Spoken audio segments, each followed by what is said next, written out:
Okay, ladies and gentlemen,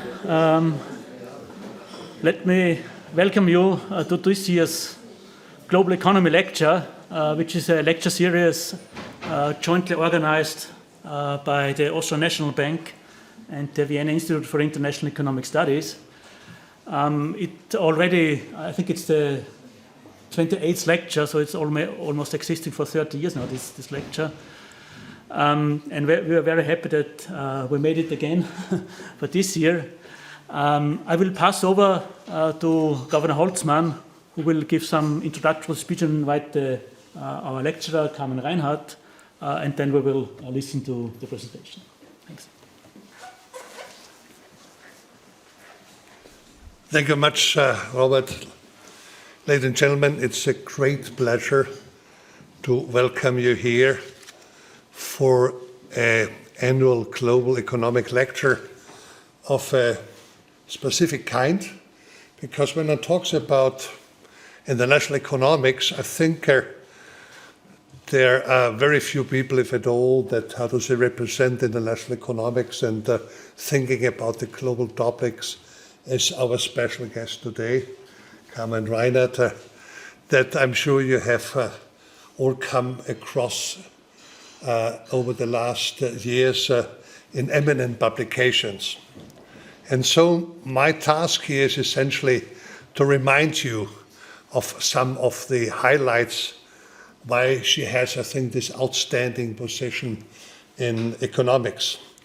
The first part is that she has not only worked at universities, but she has also worked in other positions, public, international organizations, but also in private positions. And I don't want to go the list through because I want to give her room, but a little bit. Of course, now she is Mintos Tsompanakis, Professor of International Financial System at Harvard University, and particularly at the Harvard Kennedy School.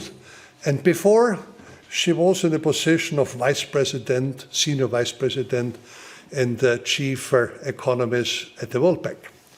And in this position, she is not only responsible for being involved in the decision on all the major questions there, but also running the research committee, I assume it was the same as well, and thereby giving guidance to the team.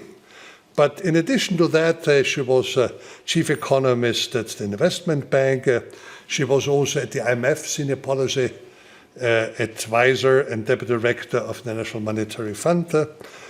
She was also advisor panel at the Fed, etc., etc. So she has a tremendous breadth, and this breadth, I have to say, with all jealousy, it beats me. Because I had that as a position, but in of decision, senior vice president. I was also senior vice president, but only acting for a year, and was also at the IMF, but only senior economist out of it. So she did it. And when it goes further, when it comes to the, of course, publications, scholar recitation, no chance, out of that. I mean, she is really believed to be one of the most important thinkers in economics in the world there. And what she has been doing with her publication is simply outstanding. And I would like to remind you of 3 books which, she is renowned for, and then leading over to the topic she will talk about today. The first one is This Time is Different.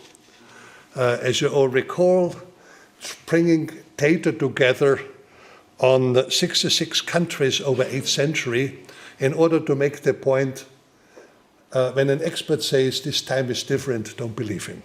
And she made this point in a fantastic way, and it had a deeper impact, I hope so, or at least for some of the journalists to say we have to be careful.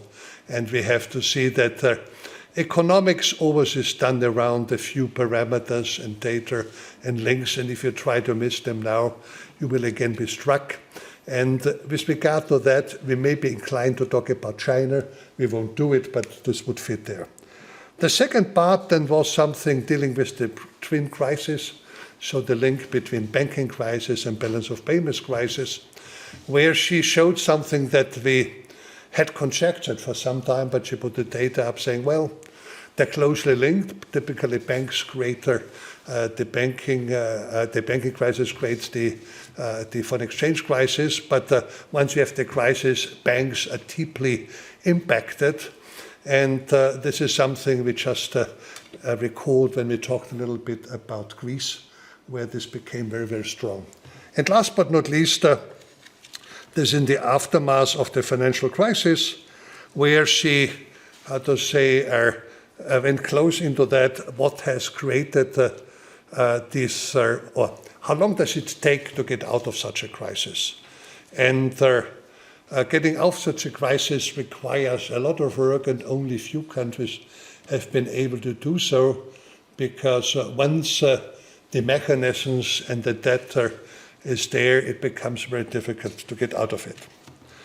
Now coming to the topic of today, which is again something shows that she is, after all these years, still engaged in number crunching.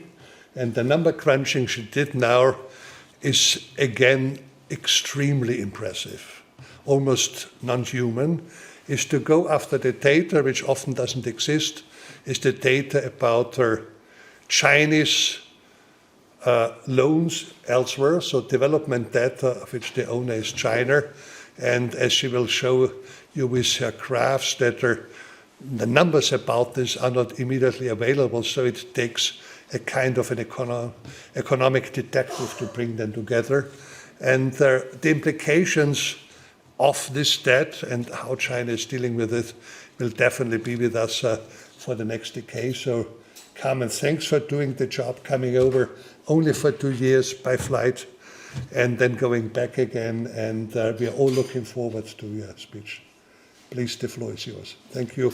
And you can come up or you can sit wherever, how you want to do it. Okay, thank you.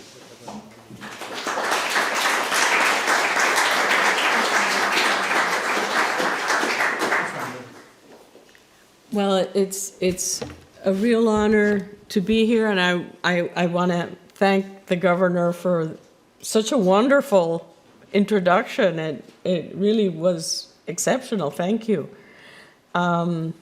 So I chose to speak about this issue because, first of all, I'm currently working a lot in this area. And during my time at the World Bank, the two big areas of work had to do with low-income countries that had borrowed a lot from China that are now in debt distress. So that was one, and the other one are how do we deal with the climate issues in developing countries. That kind of, and not to mention, of course, the whole COVID lending, but this was a big topic, and I hope you find it of interest. It impacts a lot of countries, and I'm going to preface my remarks by saying that sometimes it makes headlines in the press, but at the moment, there are 74 countries, low income, middle to low income, that were eligible for the debt service suspension initiative during COVID. That is, the international organizations and the big lenders, the Paris Club lenders, and so on, all agreed, and China agreed to a temporary standstill on, and of those 74 countries, almost 2/3 at the moment are either in debt distress or at high risk of debt distress.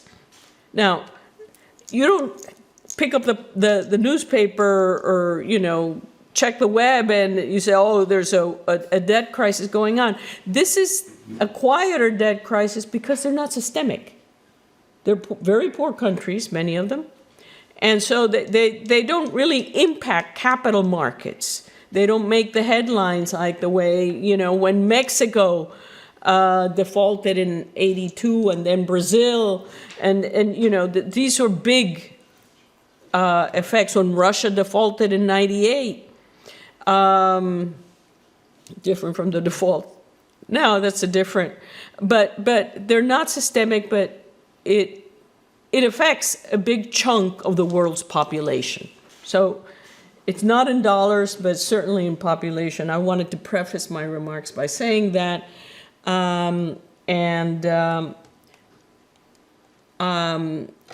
The work is based on a series of papers with Sebastian Horn and Christoph Trebisch. Sebastian was a former student of Christoph's and mine. He is now at the World Bank. And it includes the most recent paper that we published early this year on central bank PBOC, the People's Republic Bank of China lending. So for those of you that are interested, this is the set of references. I think when we started working on this, we do what we always do when you tackle a new area. You search for what has been done. And we found a significant amount of research on the trade and China's, significant and growing role in global trade. But when you turn the pendulum to finance, which typically goes hand in hand with trade, very little. So there's a vast literature. I contributed to this literature many decades ago, beginning on capital flows. But it's mostly focused, the literature on capital flows, largely focused on private capital flows from the West.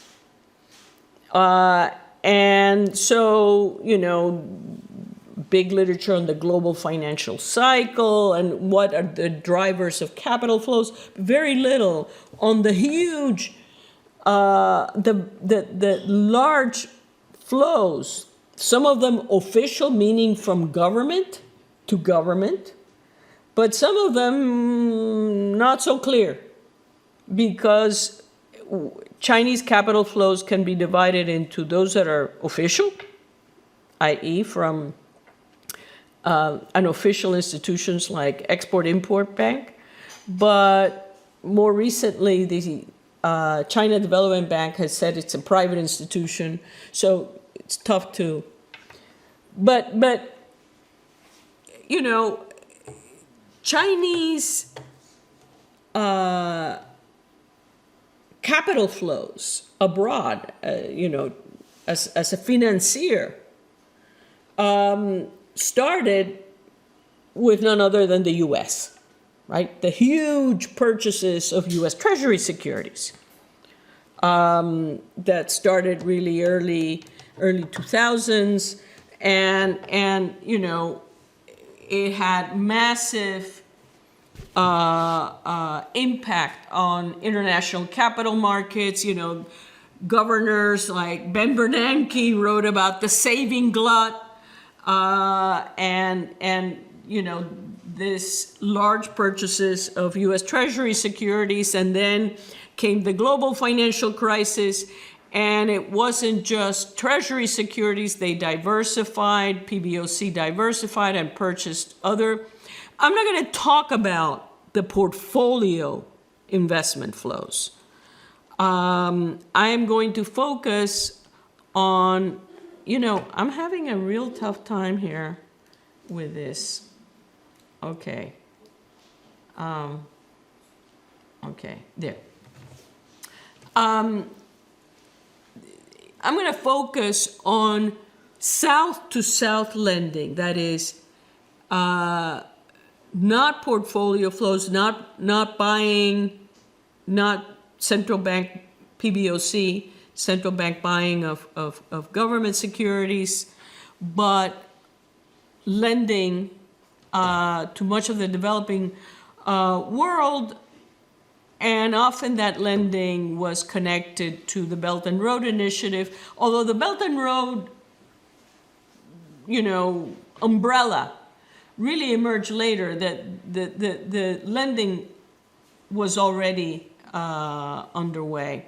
And the knowledge gaps had to do with the magnitude of lending, the drivers of lending, how does China lend, and now, I alluded to already, that many of the countries that borrowed, hence the title of my talk, From Boom to Bust, are already in debt distress, so how does China deal with debt distress? So this is sort of a roadmap of where I am going. And, first we'll tackle the boom, and then we'll tackle the bust. And the first stop in this trajectory of discussing the boom bust has to do with documenting just how big the lending has been. Now, if you took everything, what I said we wouldn't cover, which is the portfolio, including purchases of U.S. Treasury securities and other securities, and the direct loans, you're talking about, at the peak, around 6% of global GDP. That's huge. When it comes to the developing world, let me say that at the moment, China is the biggest lender. It is bigger than all the Paris Club lending combined. It is bigger than the World Bank and the IMF. And so, any discussion of debt crisis resolution and so it can't be done without, discussing how China deals with it, because they have the role today that the U.S. did in the crisis of the 1980s, right? In the crisis of I know that, this is a 1 second anecdote, but my first job was at Bear Stearns. I had nothing to do with their failure. This was many years ago. But I started, and months later, Mexico defaulted. And with it began to really hit hard the U.S., the commercial banks. And I thought that man in the office next door to me was having a stroke. He was a bank analyst. And it highlighted how serious the impact of these defaults were on U.S. bank balance sheets. But you couldn't resolve the debt crisis back then without the U.S. in the room because they were the big lender. We're in that situation now with China. So this is what we're talking about, trade credits and direct loans. So what have been the drivers? And in the literature, those of you that are familiar with the literature on capital flows, there's a huge, documentation and research on what the drivers are, whether they're push factors or pull factors. In the case of China, let's start with the pull factors. The pull factors are those domestic factors in China. When China was, in the process of, average growth for China between early 2000s and 2013 was over 10%, okay? over 10% real. There was a huge demand for infrastructure, energy projects, big demand for commodity resources. And, you know, it wanted to employ its large inflows, capital inflows.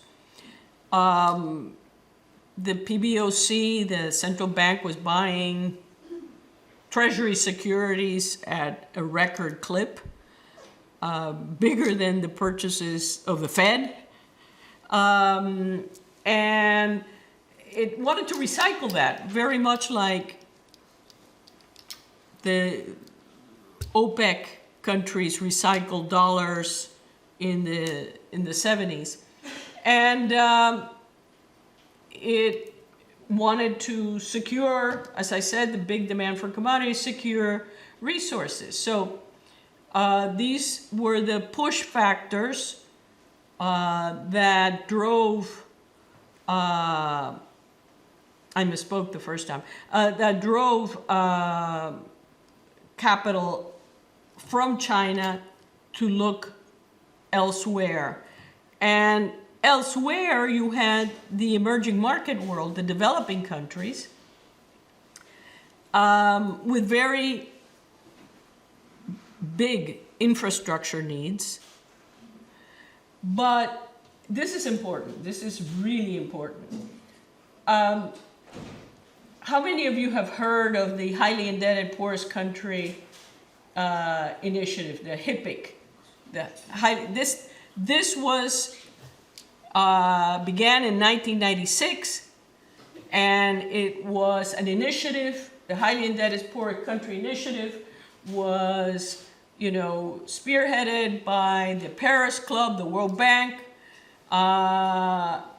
to some degree the IMF, but mostly the World Bank and the Paris Club, and it was a write-off of external debt for a lot of countries. So here is China that wants to lend, it wants to recycle these reserves, and has need for commodities.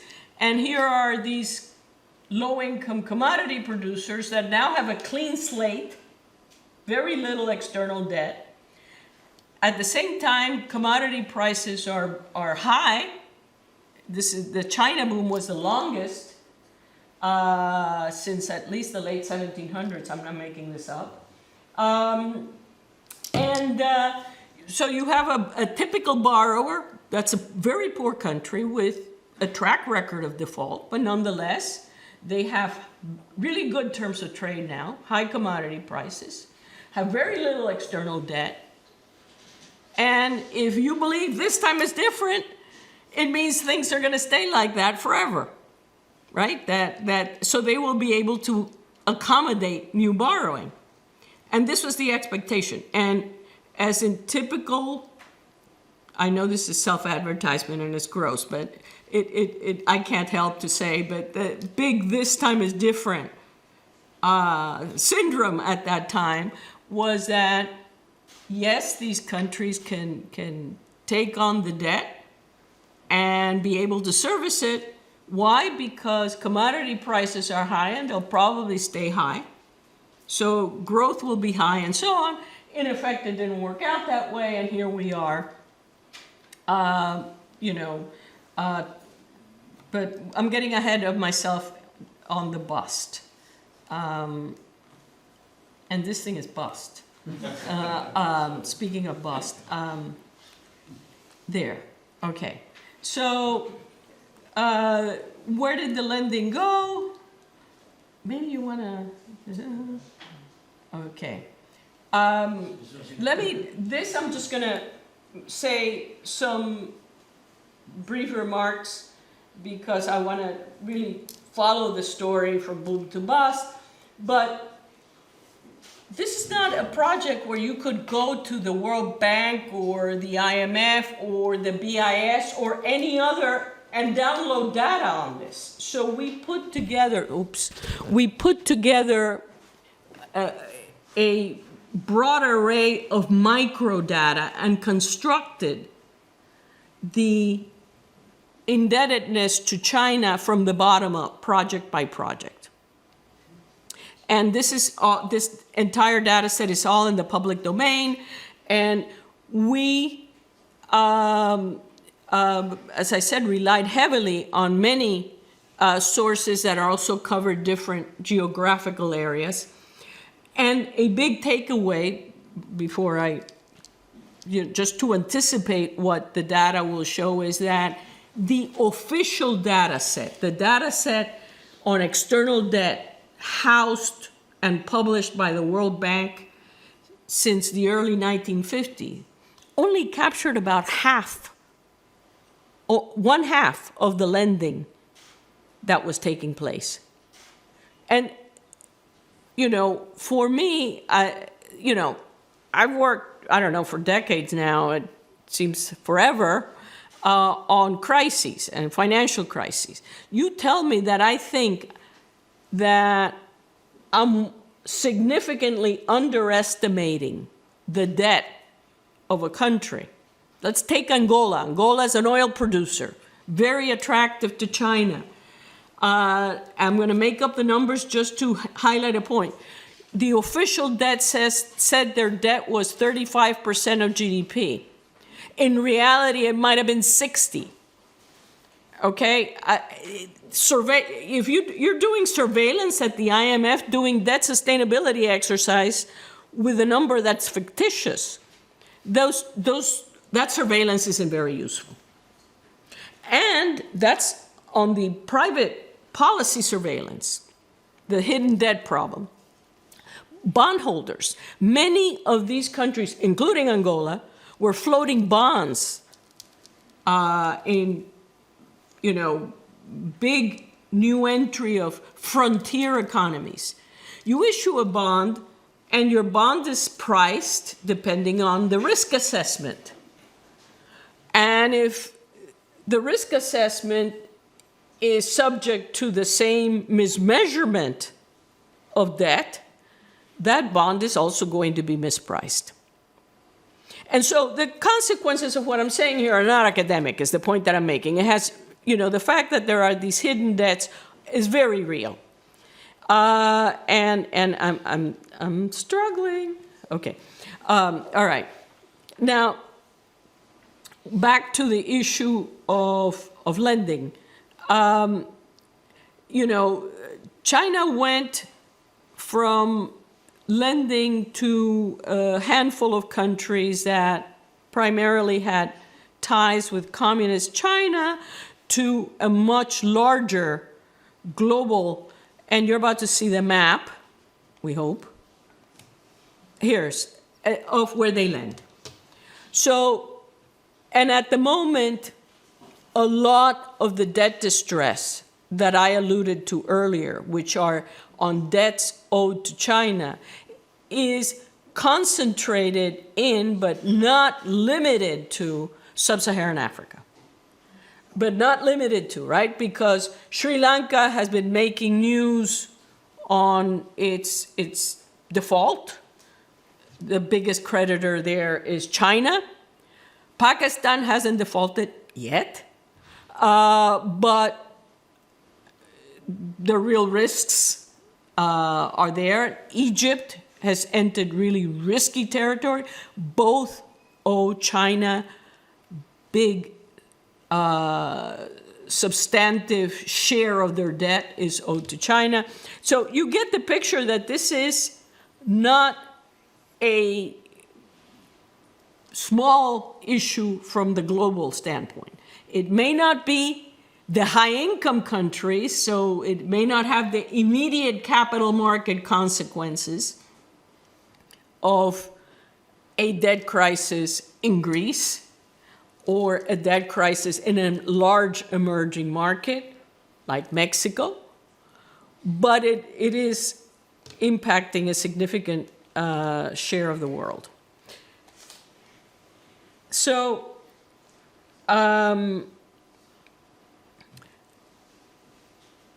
unlike other official creditors, Chinese lending is mostly on commercial terms, and it's mostly denominated in dollars. So this is important because also it means that when the dollar appreciates, debts owed to China also increase in value. So it has that feature because of its currency of denomination. A very unique feature to Chinese debt is that about at least slightly more than half of it is collateralized. And I'm not going to go into the real nitty-gritty of the mechanics, but it's not collateralized in the sense of, oh, we're going to go in and seize the port. I know this is what gets the headline, but the collateral is mostly escrow accounts in banks in China, in which the debtor country deposits but cannot withdraw. Okay, but it's collateralized. This has, for some of you may be new to the issue of debt restructuring negotiations, but this is really important because you have seniority. If you have collateralized debt, you have seniority vis-a-vis other creditors, and this is important for where we are now.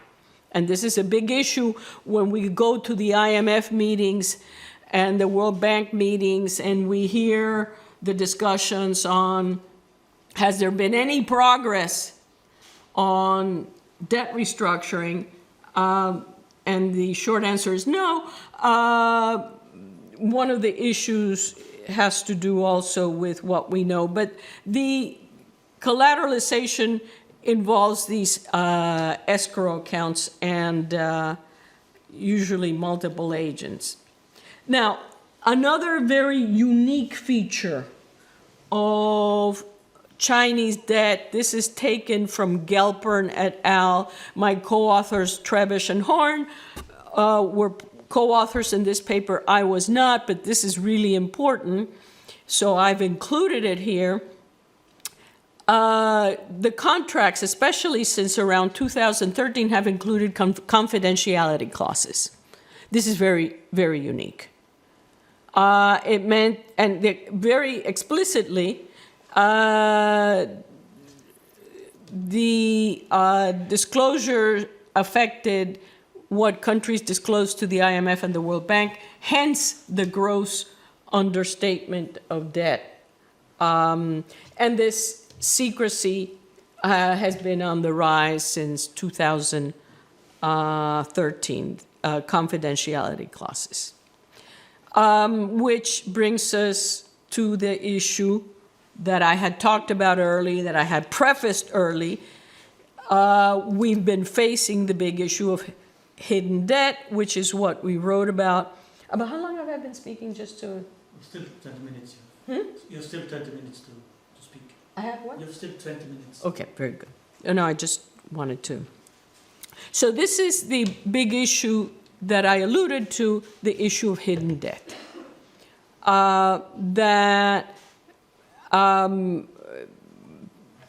To be clear, when Christoph, Sebastian, and I started this project, the IMF and the World Bank were not thrilled with our conclusion that the official statistics only captured 50% of the actual debt.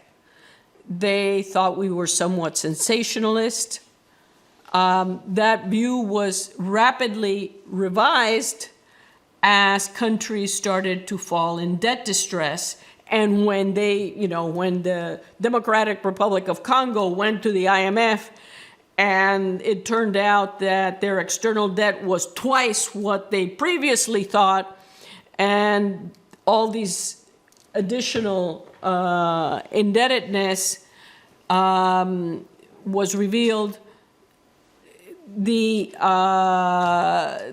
the issue that the hidden debt problem was a serious one began to sink in earnest. And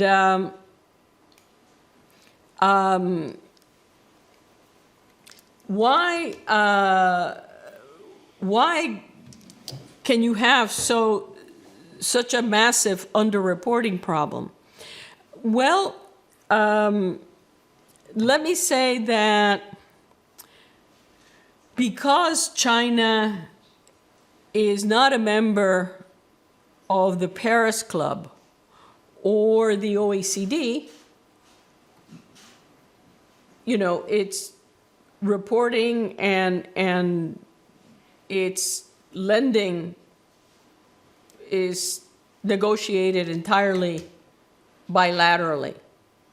Now, you would think credit rating agencies would have picked this up, but credit rating agencies, Standard & Poor's, Fitch, Moody's, they track private lending to sovereign borrowers.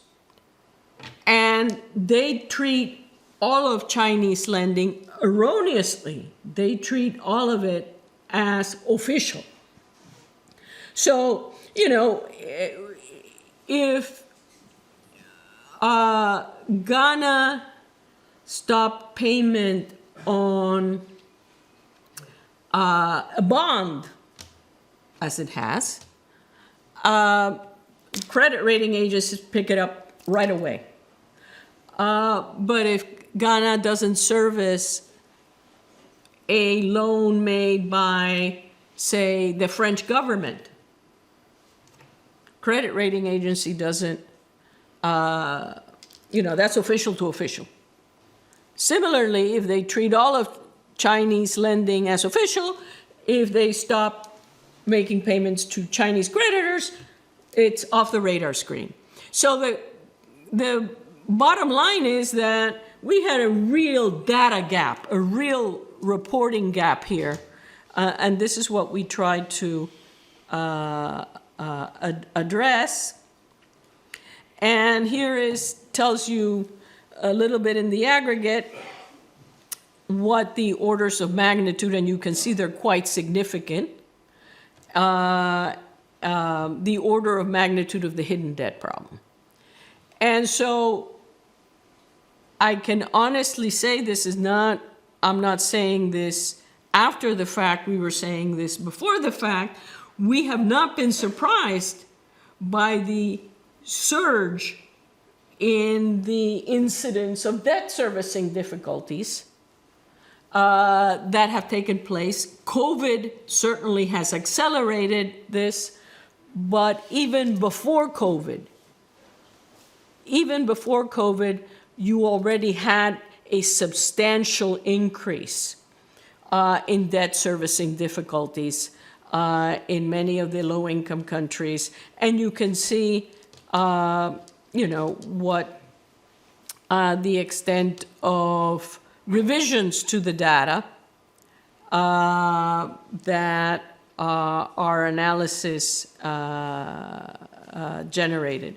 And as I said, the magnitude, oops, sorry, let's see. I am having difficulty, okay, with one more, come on. There we go. So we've documented the boom. Bottom line is the boom, like previous booms, and here you can't point the finger at Chinese creditors. Chinese creditors behaved a lot like U.S. banks in the late 1970s. Commodity prices were high. Emerging markets, therefore, that are commodity producers must be very attractive. At that time, they had relatively little debt.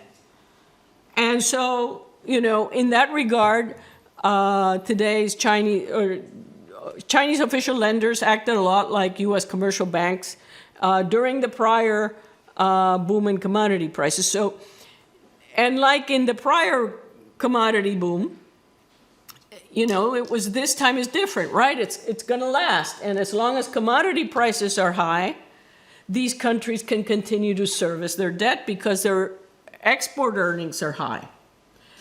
So their debt servicing capacity will be there, but it didn't work out that way, as it usually does not. And the growth began to slow down let me pause here for a second.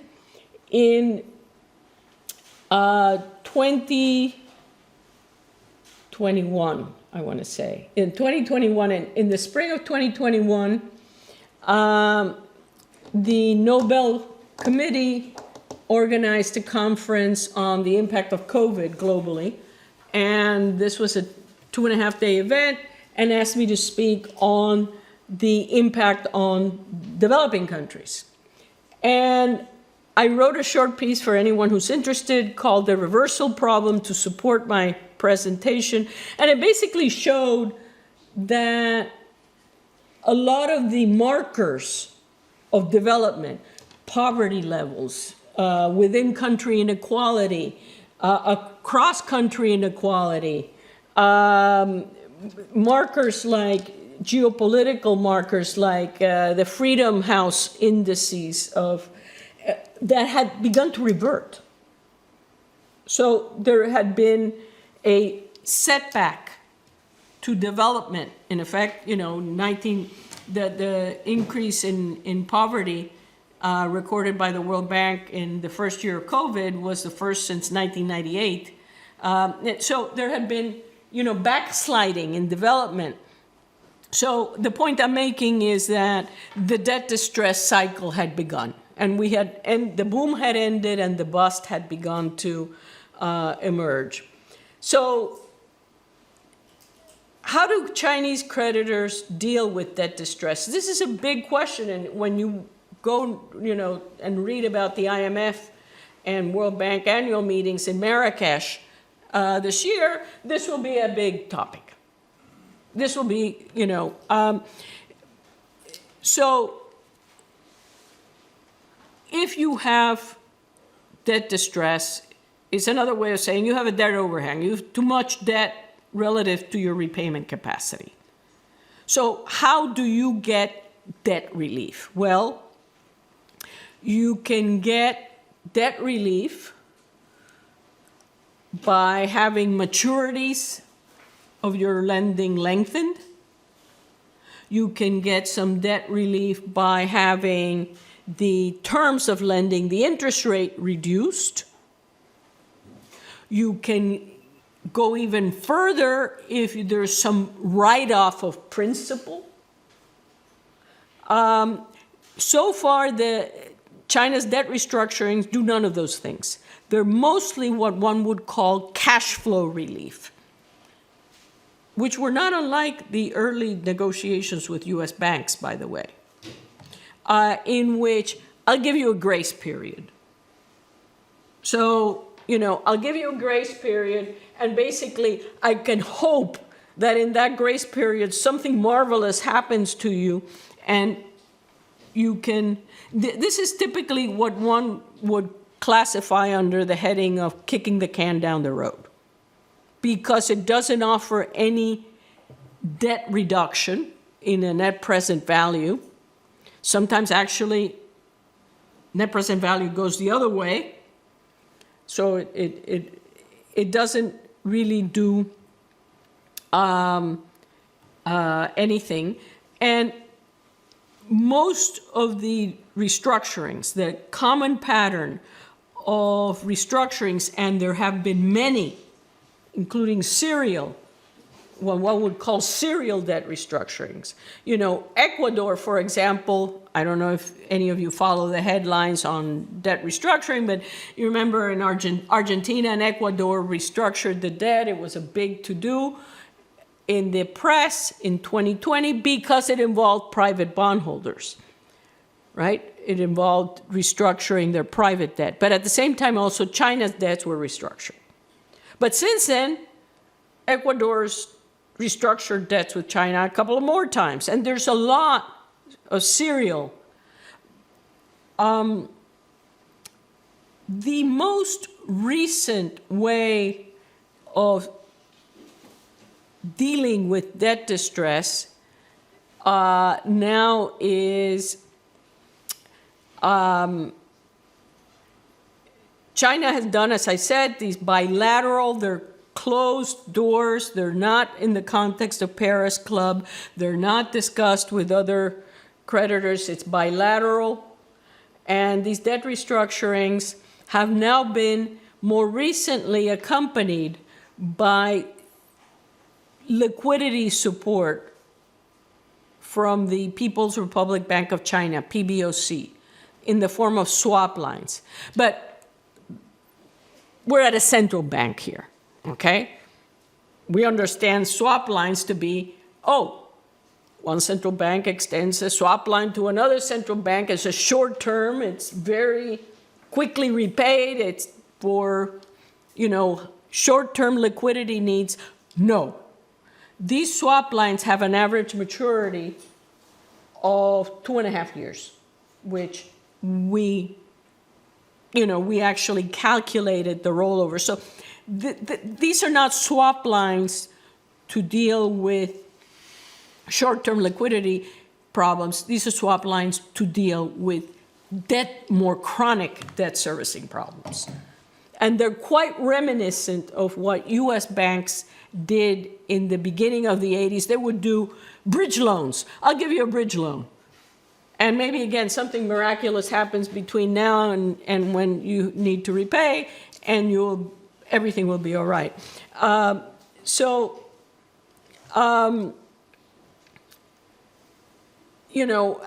First point is, as this chart shows here, sovereign debt restructurings with Chinese creditors are now more frequent than with private creditors. Not a big surprise, because China is the biggest creditor, whether you classify the debt as private from the China Development Bank or official.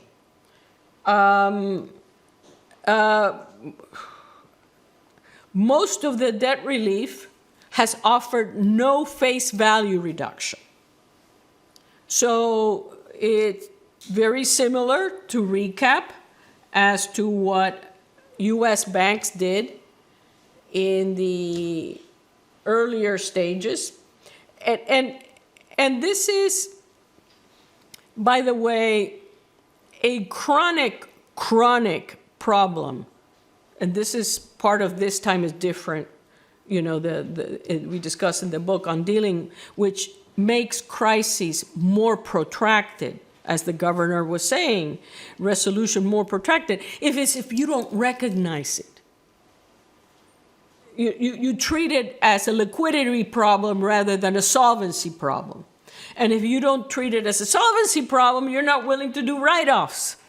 And if you're not willing to do write-offs, you don't clean up your balance sheet. And if you don't clean up your balance sheet, everything is going to take longer. And so you can see where I might be going with this. I'm not very optimistic that the debt problem of these countries is going to be resolved very quickly, because we're still at the stage, with the view that maybe we can get this only with some sort of a little bridge loan, a little PBOC swap line, and some grace period. Usually in the past, it has not worked out that way. And our most recent paper this year, as I said, people have been drawn to this because, the PBOC has extended about 40 bilateral swap agreements. The swap lines have been around for a long time, but they hadn't been activated. Now they're increasingly activated, and we also put the data together to quantify when the swap lines have been drawn, in what amounts, when they've been rolled over, hence we can talk about average maturity. And what we're working on now is, okay, so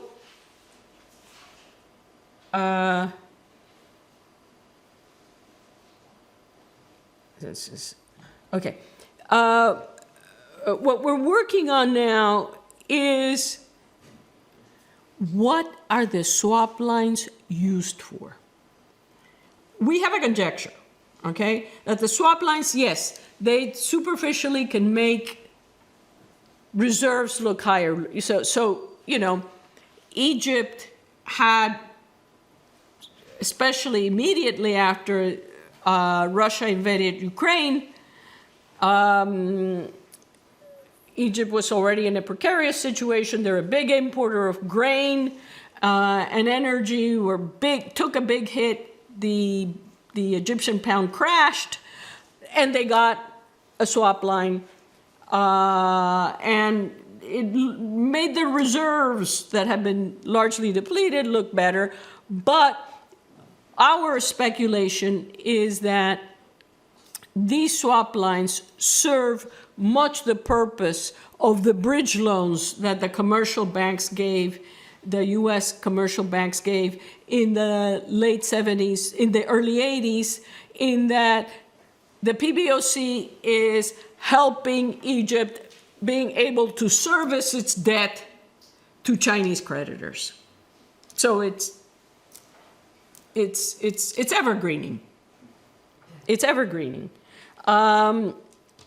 And we're getting very and by the way, you can see that the swap lines are mainly activated by countries in debt distress. So, you know, the countries with low net reserves in terms of months of imports are the countries that are primarily activating these swap lines.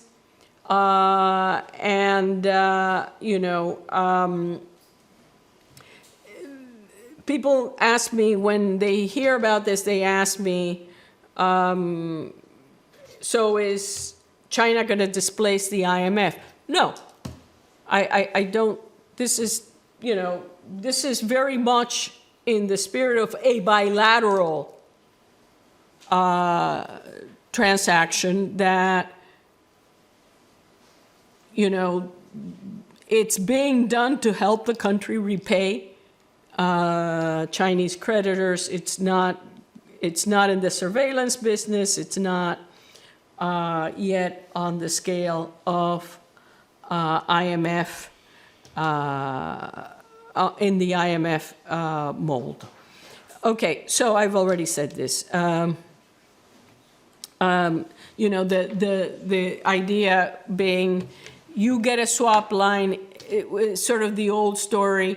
If you owe the bank a little money and you can't pay, you have a problem. If you owe the bank a lot of money and you can't pay, the bank has a problem. So to avoid the bank having a problem, you help the country repay. And this is what the PBOC is doing. This is the most recent you know, development in this area. So to recap, you know, I hope I've made a compelling case of why this issue is important. You know, so many countries have borrowed and had their boom, and now they're facing a bust. We can learn a lot from previous crises, and this, of course, means also that I'm very pessimistic about how long it would take to resolve this. Let's not forget that Mexico defaulted in August of 1982. Many low-income countries had defaulted already before Mexico defaulted, and that the Brady Plan, which ended that debt crisis, wasn't around till 1990. And the HIPC plan that dealt with the low-income countries was not even discussed till 1996 and not implemented till years later, so it took even longer. So there is, from the vantage point of research, there are important knowledge gaps. And one important knowledge gap is that, we focused on China because of their huge activity, both in volume and outreach, but they're not the only non-Paris Club creditor from which we have a hidden debt problem.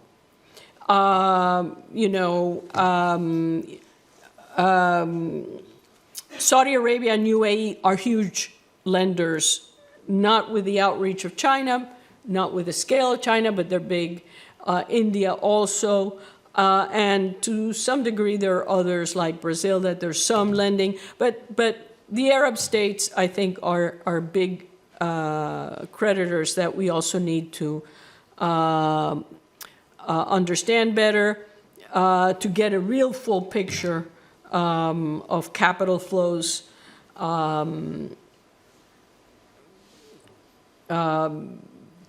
And I think I've said already why I am very convinced that, the G20's common framework, which came around, a couple of years ago, hasn't delivered yet, and why it will take a long time to resolve this debt crisis. I am happy to answer questions on any topic. I've written on a variety of topics. People ask me about more general debt issues or inflation or, whatever the spirit moves you, I'm happy to address. I will also be quite frank. If it's an area that I, don't feel comfortable with, I'll tell you. But, I'd like to leave this for discussion.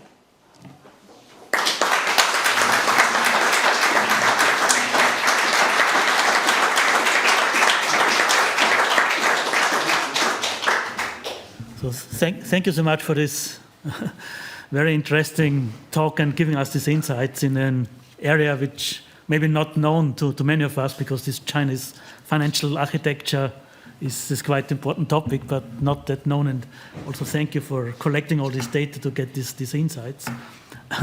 Thanks also for hassling with the technicalities of the talk, which will hopefully improve then.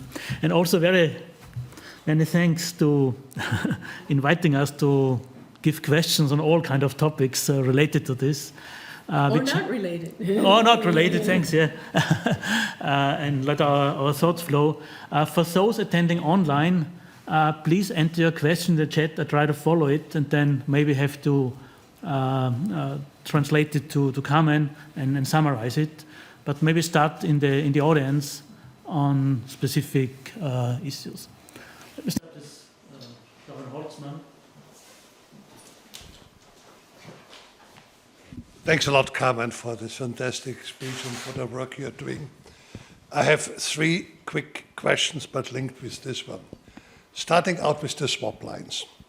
I agree with your assessment, but if one says China uses here liquidity to make it into development money, and if the IMF were to take this position, in this case, wouldn't it be consistent himself using SDRs as development money?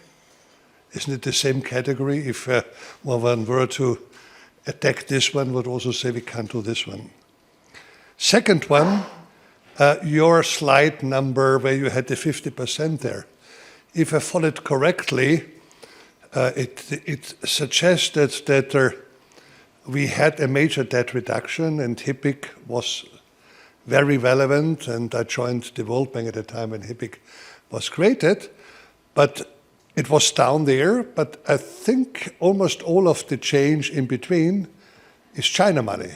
So Western money brought the debts down to very low levels, and all the rest is China now. This creates major issues then if and as how to deal with it, because we don't want to bail out China.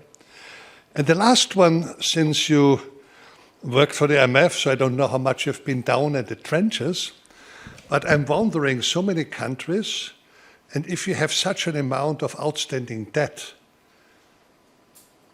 if you are an IMF team going there, going into the accounts, making sure consistency, how can you hide that? I recall when I worked for the IMF on Hungary, we had them cornered that the accounts didn't work out and they had something to do with it. And this was not a lot of that, but we could corner them. How is it possible that the IMF, surveillance team couldn't make this up? For me, I have to say, I don't understand that. Okay, thank you.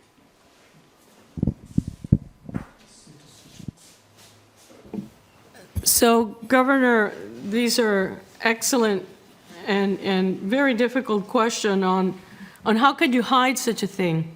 Let me share a statistic that was, to me, quite eye-opening.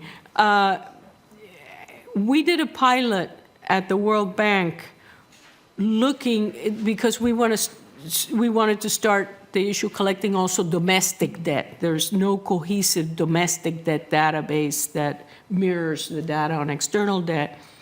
And we did a pilot that tried to assess how many countries had consolidated fiscal accounts.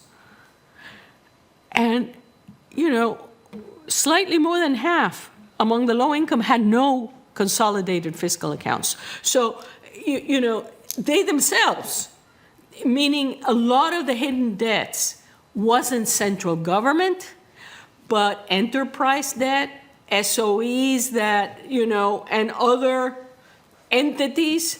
And so this is how, I'm not saying that was the whole story, because the non-disclosure clauses were a big deterrent to reporting. And, you know, let's be realistic, right? You know, the IMF clout is not the same when they're not giving money and there's no crisis, right? You can ask, but you won't necessarily get. When you have a program, that's a different issue. But the lack of consolidated fiscal accounts, I think, so that's certainly a lot of the hidden debts we uncovered were not central government, were SOE, and other special purpose vehicles and things like that. The second issue you raise, you know, the Paris Club creditors, the Western governments, after the HIPC, they were very hesitant to renew lending. And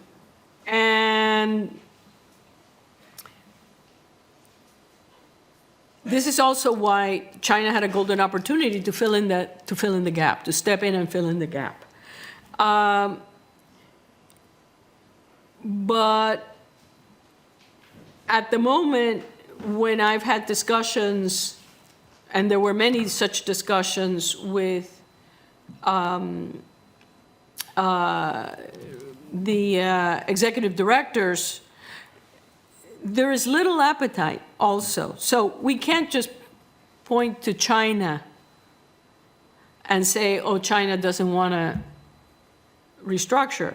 There's no great appetite for restructuring also among the Paris Club creditors, even though they have much lower levels of indebtedness, so they would be much less impacted, because the view is, we've done this before. And look where we are. So this also adds to the momentum, but it's connected to your first question on the swap lines, the use of SDRs, and the fungibility of money, right? You know, that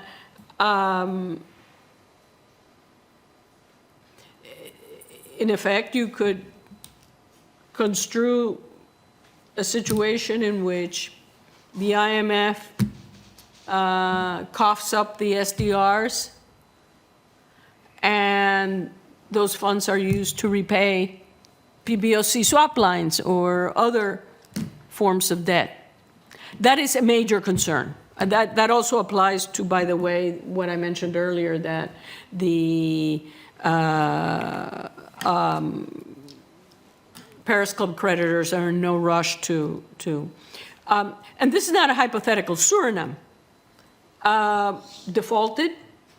Suriname has inflation of 60-some%. Suriname went to the IMF, got an IMF program, and within 2 months of the IMF program had paid down the entirety of its PBOC swap line. You could say maybe the two things are unrelated, but money is fungible. So this is a big concern. You know, we have a first mover problem in terms of who's going to step up to provide debt relief or to get things going. Before going on in the audience, let me just pose to the online questions. I tried to summarize 4 of them. The first one is a very general one, whether China's way of settling debt problems is successful or will be successful in the future. A related question is the second one. What was the first one? I'm sorry? Whether this China's way of solving these debt problems is successful. Will it be successful? Will be successful. Okay. Second one, whether a restructuring of the debt in terms of face value reduction would send wrong signals to the debtors in sort of moral hazard issues. The third one would be whether the Chinese lending practices, which is related to the first one, are troublesome, and whether this creates also problems for the Western world. And the fourth one, also related to that, is in the map you showed that some of European neighboring countries, Central Eastern European countries as well, has been a bit reddish, and whether this also creates a hidden debt problem for these countries. Okay, so do I think, thank you, Governor. Do I think China will be successful in its approach? No. No, I don't think so. Any more than the US banks were successful. They tried, and they tried for many years, and you had serial restructurings, and you'd have a restructuring, you'd write off a tiny bit, and maybe, give a grace period here and there, and do minimalist. And, Brazil had 7 debt restructurings before it actually got to the point where in the Brady plan you actually had a debt restructuring that was meaningful enough to get things started again. So I think China is a new creditor. It will learn the hard way, the same way previous creditors learned. And I'm referring to US banks, commercial banks in the 1980s, and to British bondholders in the 19th century. I wrote a paper called Sovereign Bonds Since Waterloo that actually looked at the losses also of bondholders going back to 1815. And it's the same story.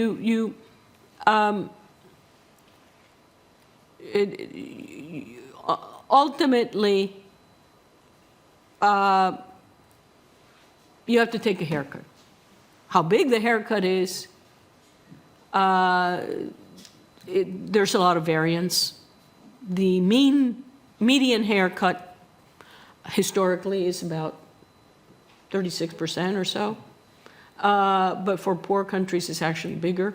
But you get my drift, that sooner or later, because being in default really does terrible things to the country's economic and social. So you have, a slide in per capita incomes, you have all kinds, it leads to political unrest.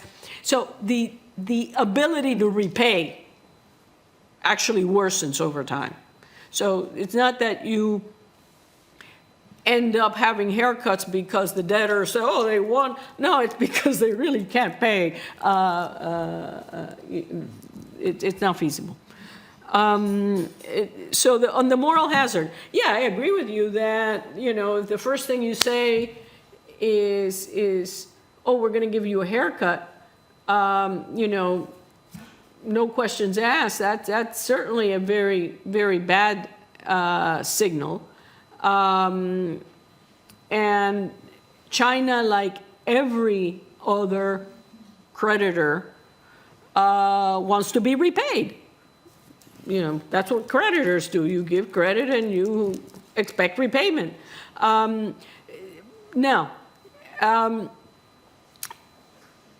Again, it is a question, though, of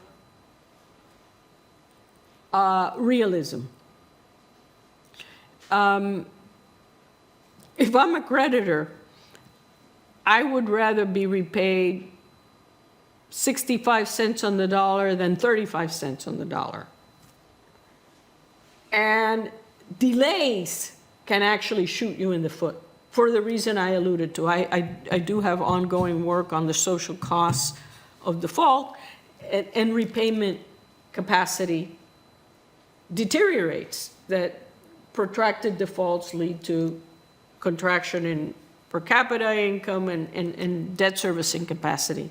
So that for creditors, it may get counterproductive to delay too much because you actually may end up increasing the haircut that you end up taking. So, there's got to be a sweet spot somewhere. And I agree. Your first line can't be, okay, so you can't pay, so how much write-down do you need? That's not.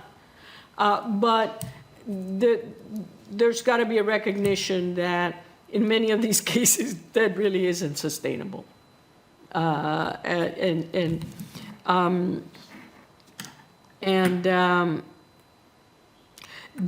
these lending practices cause problems for the rest of the world?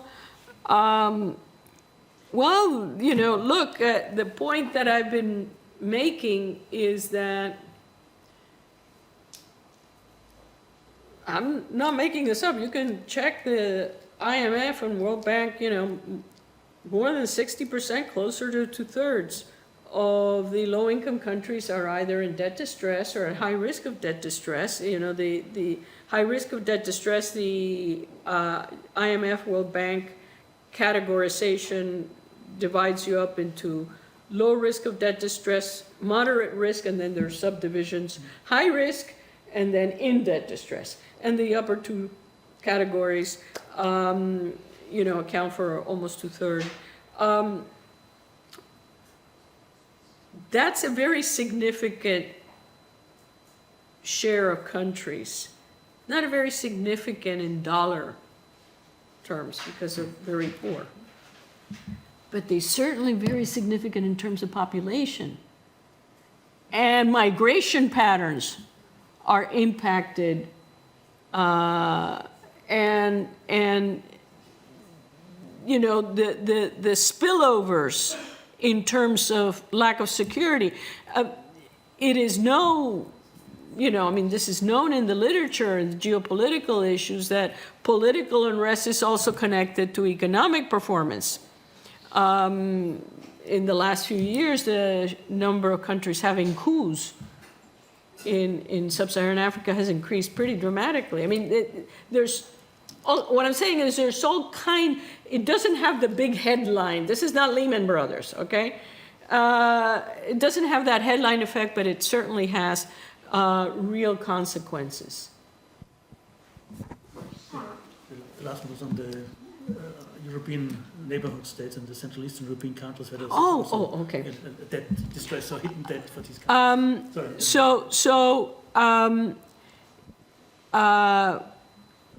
The Central European,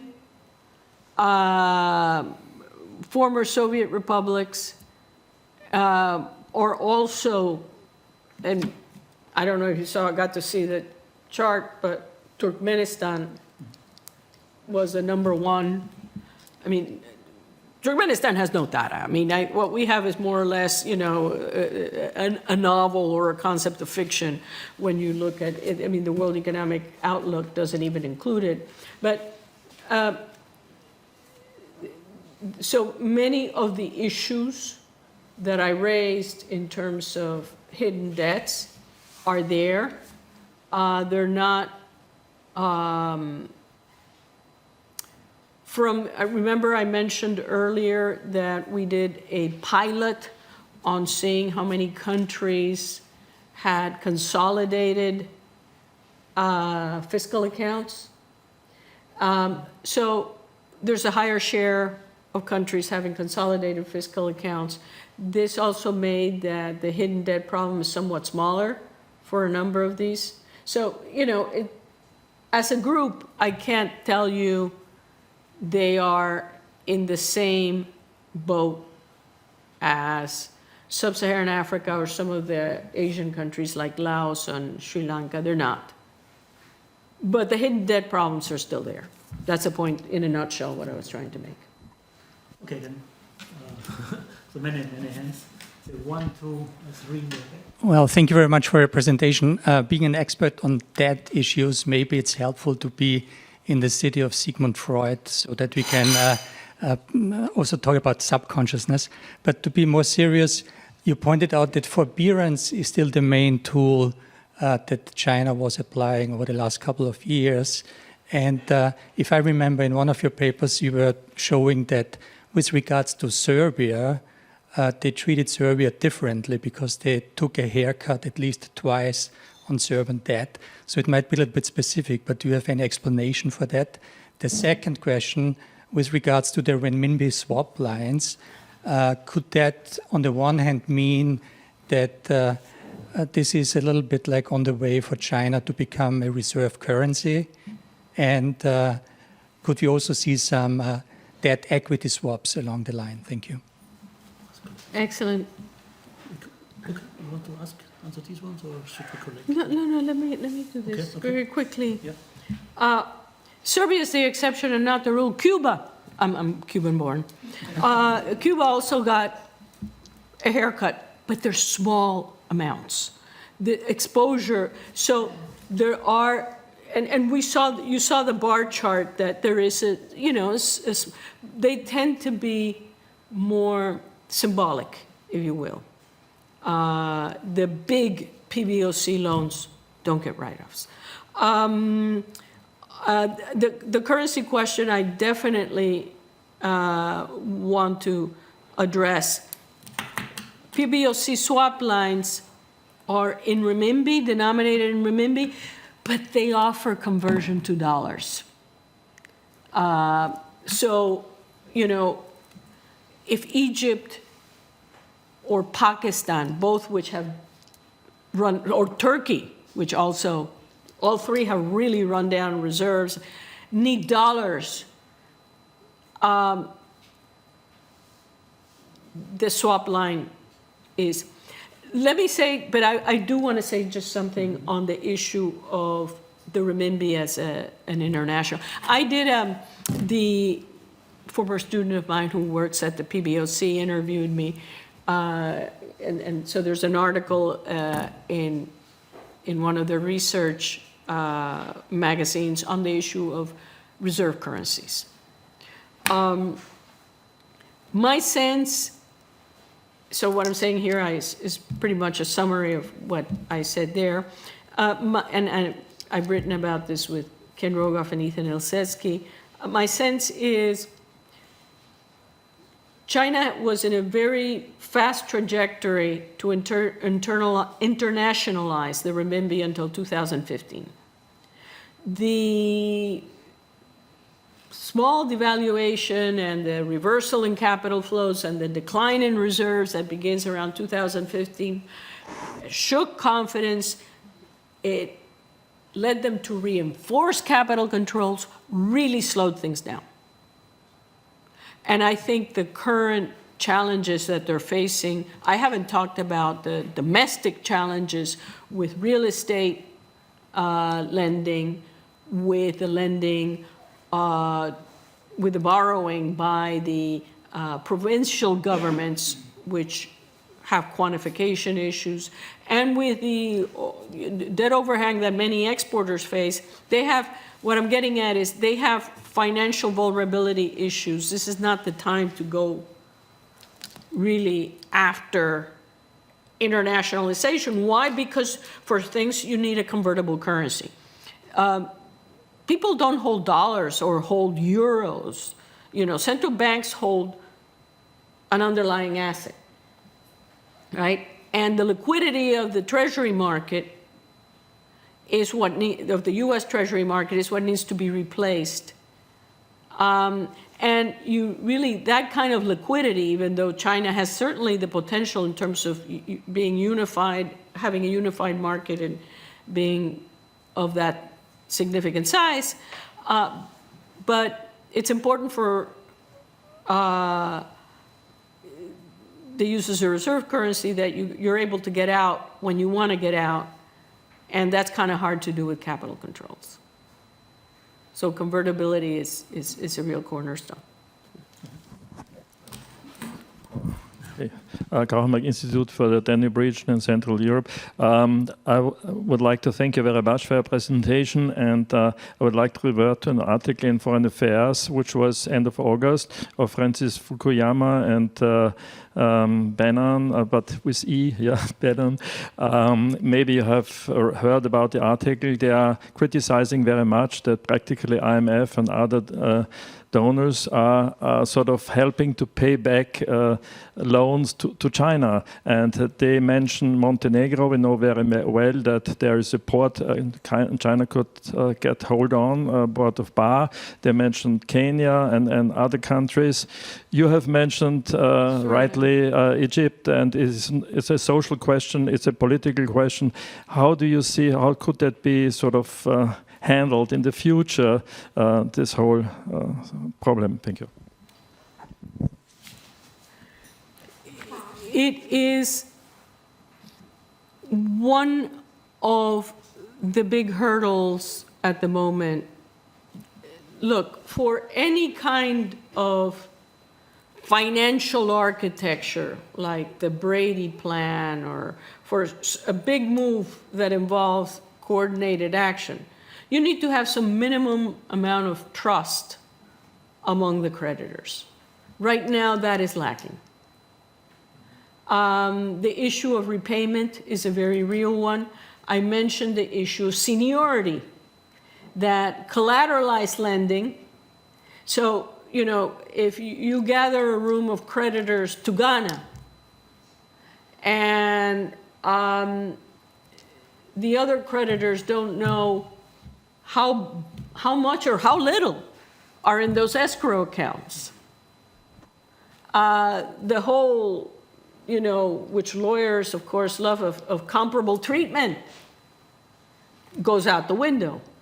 So the issue of, and I added to your list that you mentioned Suriname, you know, which the timing of the repayment of the PBOC swap line was right after the second tranche, I think, of the IMF program was due.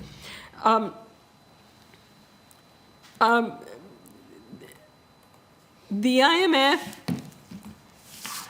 is in a difficult position because it can deny a program, having a program, if I come in and show you the debt is unsustainable. So the IMF can say, look, until you restructure your debt, we can't have a program. But they can't say, no, you can't have a program because we think that with the money that we'll give you, you're going to repay China. And one of the reasons they can't do that, it would be really, look, in the 1980s, this is very, there were jokes, the jokes and they're relevant to this. The jokes in the 1980s involving capital flows from south to north was that the World Bank might as well give its loans, walk its loans across the street to the IMF, because that's what the countries were doing. They were repaying in a time of debt distress, in a time of the World Bank funding. You know, as I said, the recurring joke was, why don't they just walk it across 19th Street and give it to the IMF? Because since then, the IMF has now lengthened some of the maturity, so that, but we're going to have that problem big time. So it's not just, is any new money going to repay China? But soon we'll also be asking, is any new money, say if the US and the European community decides, let's do a plan here to beef up aid. I'm not saying that's happening, but let's say that happens, whether that funding would simply also go to repay China and the IMF, because repayments to the IMF are also going to be a problem because of the boom in lending during COVID. And those are going to, but money's fungible. There is, I don't have a good answer to your question other than it's going to happen, if the past is any guide. Okay. Maybe collect a few questions, which please short ones. I start with Andreas Breitenfellner, then go to the left and then to Waltraud. The main question for me is, what does this all mean for the huge investment needs we have all over the world on green transition? The IMF is talking about 2 trillion per year until 2030. The International Energy Agency, similar amounts, and so on. So there has been this in Paris, for example, this conference I think in June, this summit on financing, where there was presented a so-called Bridgetown initiative, where they tried to find a solution for the big risk spreads that developing countries are facing when it comes to basically private financing for these investment needs. And this has to be, according to the IMF again, mainly private, so about 90% or so private. But of course, private and public always are linked to each other, and in particular when it comes to risk spreads. What is your take on this? Okay, second one from left. So sorry, I have to be a bit randomly selective in the audience. Stefan Carven from the Financial Stability Department of the UNB.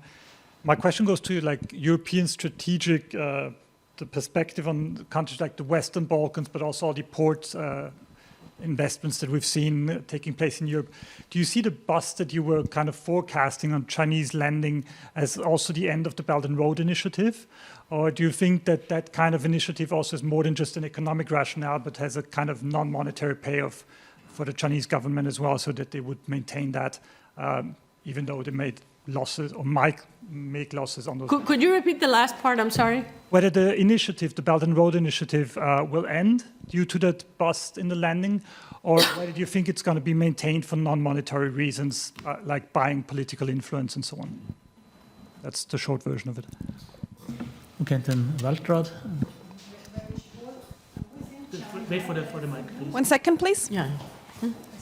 Within China, there's a rumor that about 2/3 of its debt to developing countries is under distress. Would that coincide with your calculations?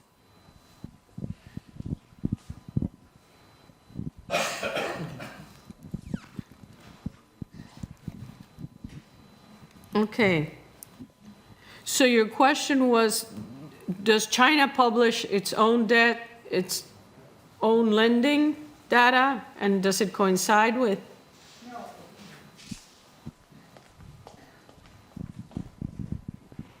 It's not at all official. It's a rumor. People talking about Chinese economics and experts, researchers just talk that about 2/3 of foreign lending of China to developing countries is under stress. And if it was not restructured or new loans given or these swap lines, it would be default. So let me start by saying the following, and this also gets also to the previous question on will these initiatives continue or die away. What we've seen, and now I realize I didn't highlight this enough, is in 2019, you had a major reversal in capital flows from China. So if you look at net flows which were large and positive first became negative and then significantly negative.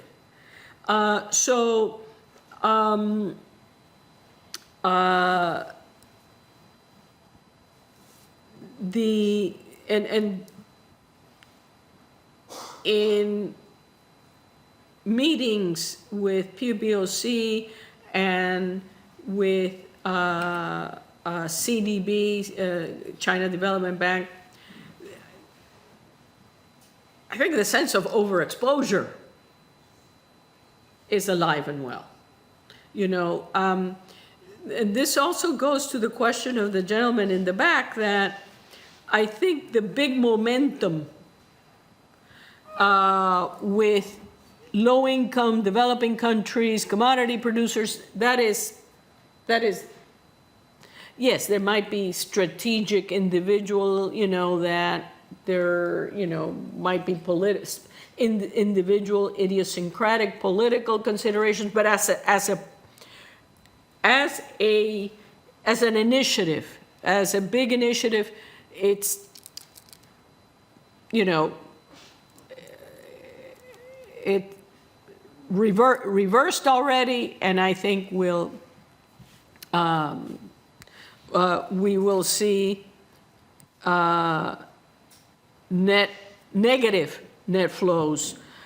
China was trying, and this goes to the question of this gentleman, if I understood it correctly, they were trying to upgrade their borrowers. And they were also looking much more at Europe in that context. Greece, Italy has now said they would exit the Belt and Road Initiative, but they were definitely courting, but they have a big presence in Greek shipping and ports and so on. So they were trying to upgrade, if you will, as they are also in certain middle income, more middle income than low income. But the Belt and Road Initiative, as we knew it, and with those kinds of destination, I think that is at a standstill. Great question also on the energy transition. My take on what may happen.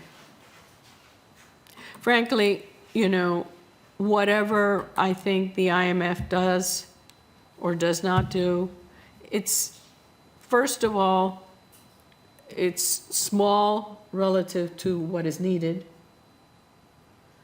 Secondly,